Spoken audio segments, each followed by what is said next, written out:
ስለ ጽዋ ትንሽ ነገር ብል ደስ ይለኛል መሰለህ።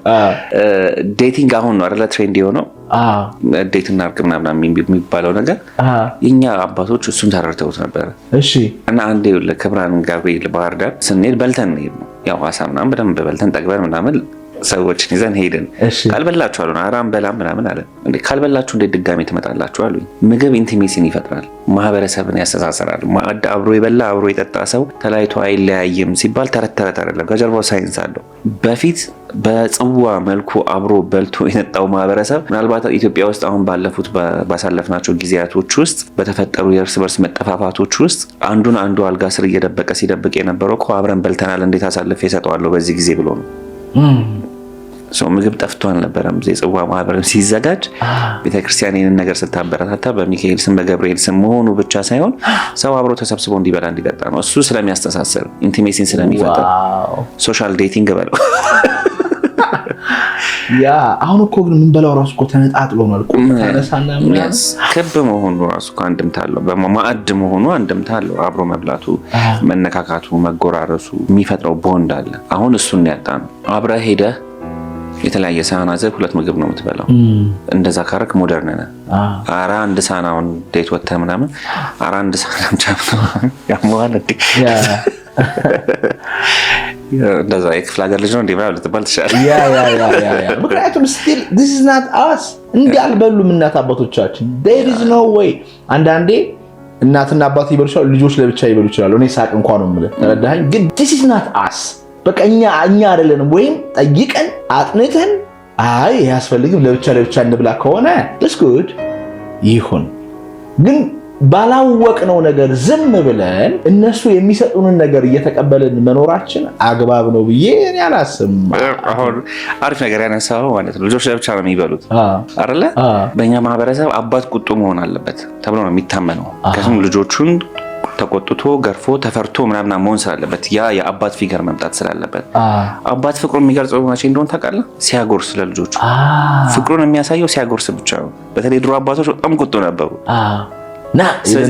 ስለዚህ ልጆቹም እንስፍስፍ ብሎ የሚጠብቁት ጉርሻ ነው። የትኛው ተረዳይና ጉርሻ ራሱ ባሉ ያለው ምን ያህሎቻችን አሁን እንጎራረሳለን? ተወደለ ጉርሻ አንተ የአባቴን ጉርሻ እንጂ የራሱ አይደለ። ካጎረስከኝ ጎርሳለሁ። ዱባይ ውስጥ የሆነ ሀበሻ ሬስቶራንት ነበረና ምግብ ቀርቦ ልንበላ ስንል ፈረንጅ አለ። ከዛ ስለ ኢሮፕ ምናምን ብራግ ምናምን ያደርጋል እና አንዲት ሱዳናዊ መታ ቁጭ ብላ ታወራኛለች። ከዛ በኋላ እንድናስተምረው come on this is African culture ምናምን አለችኝና አጉርሰኛለችኝ። አጎረስኳትና ደነገጠ ሰውየው ፈረንጁ ማለት ነው። so this is called ጉርሻ። የሆነ ነገር አለው። ነገሩ ምንድነው? ይሄ የምዕራባውያኑ ስልጣኔ በጣም ጥሩ ነገር እንዳለው ሆኖ ግን ምን አቁታል? ሰዎችን በከፍተኛ ሁኔታ ይነጣጠላቸዋል። እኔና እኔ ብቻ። አሁን ድሮ እንደዚህ ያልነበረ አንድ ሰው ቢጨው ሰው ሁሉ ይወጣል። እንዳልከው ለቅሶ ላይ ያለ አትፈራም። ችግር ቢገጥም የሚያቅፍ ሰው አለ። ከዛ በኋላ ምን እየመጣኔ አሁን ከአርባ ምንጭ ሰመጣ ወደ አዲስ አበባ ለመጀመሪያ የአዲስ አበባ ሰው እኮ የአዲስ አበባ ሰው በቃ የራሱን ህይወት ነው የሚኖረው። ድሮ አስብ እንትና ጋር ሰርግ አለ ከተባለ ስንት ቀን ነው የሚጨፈረው? ሁሉም ይሄደ ይዝናናል፣ ያያል ምናምን።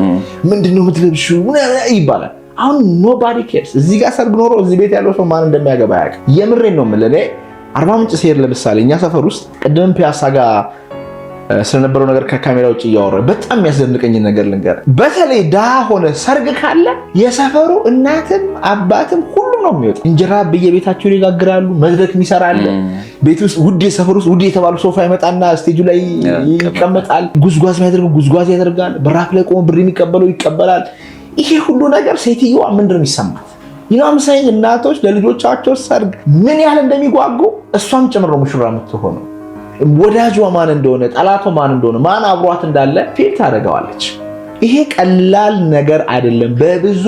በብዙ በትልቅ ስኬት አታመጣው። ትልቅ ህንፃ ኖረ ቢባል ፊል አድርገው ትቀራለህ። ግን የሰው አቴንሽን ሲሆን፣ የሰው ሀብት ሲሆን፣ የሰው ትኩረት ሲሆን ፊልም አሁን ለምንድነው ሰዎች ራሳቸው የሚያጠፉት? አሁን አንተ ያልከኝ ነገር አለ። እኔም ሰፈር የሰራተኛ ሰፈር ሳይፈርስ በነበረበት ዘመን ከመፍረሱ በፊት አሁን ያልካት የተደገሰላት ያ የተደረገላት እናት ማህበረሰቡ ውስጥ ቦታ እንዳላት ታውቃለች። ያኔ ቦታ እንዳላት ይገባታል፣ ክብር እንዳላት ይገባታል።